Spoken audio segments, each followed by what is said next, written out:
Actually, the reason that I'm here at MIT goes back to my original interest in high school and college in what we now call sustainability. We didn't have that word then, but it's obvious that you can't have a healthy economy, a healthy society, profitable firms if all that economic activity destroys the environment. But it's equally true that you can't have healthy firms and great jobs for people and a successful economy if the environment isn't there to support it. So we've got to have both. There's a fundamental alignment between a healthy environment and a healthy society and a healthy economy. As Paul Pullman, the former CEO of Unilever, famously said, there's no profit to be made on a dead planet. Unfortunately, a lot of businesses still see this issue as a trade-off, that if we focus on the environment, it's going to hurt our bottom line. If we improve working conditions, it's going to raise our labor costs.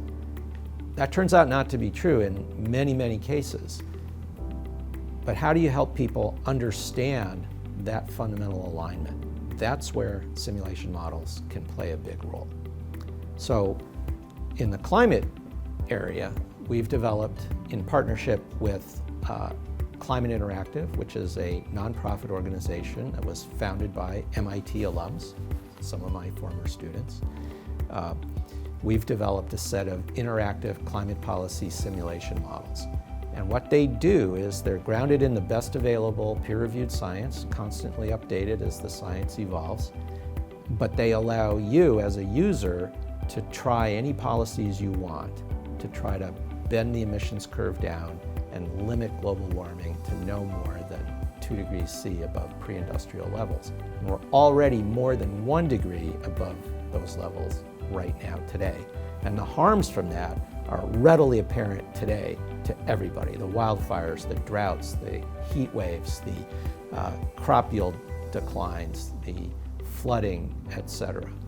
So what people have the opportunity to do is experiment with any actions they'd like and find out for themselves which ones are high leverage that can bend the curve down, lower emissions fast enough, soon enough to create a more prosperous, healthier, successful economy and society for everybody. And in order for that to work, the model has to run essentially instantly on an ordinary laptop. And that's one of the big innovations. We've been able to develop this so it's freely available, fully documented, completely open, not hidden away.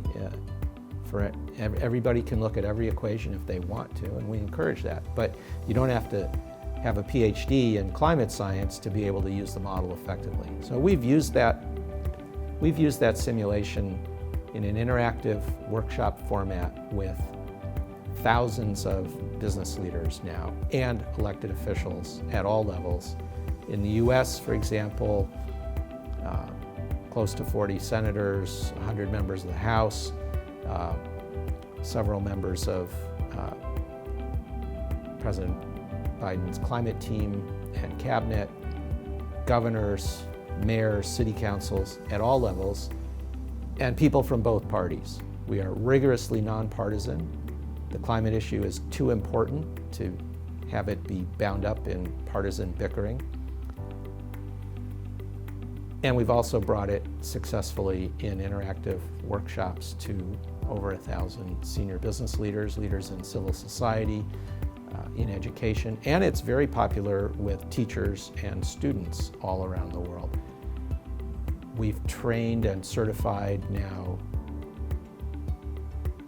many hundreds of people around the world to run these workshops themselves from dozens and dozens of countries, and about 220,000 people as of now that we know of have participated in these workshops in every part of the world, along with the senior leaders. And I think what's important about this is if we're going to take action on the climate crisis in time, we're going to need political support from elected officials and leaders. We're going to need support from the business community and civil society, and we're going to need support from the public so that all those groups know that their constituents, their customers care about these issues and want them to take action. So we use those tools that we've developed with all of those groups.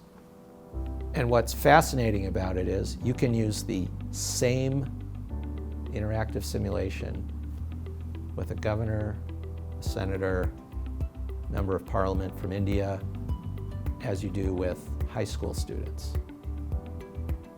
And that's not to say that it's dumbing anything down. It's the fact that it creates an environment where people can try whatever they want for themselves. And if they want to dig in, what's under the hood, how does it work, they can do that. If they don't like the assumptions, they can vary the assumptions. And that's how learning happens.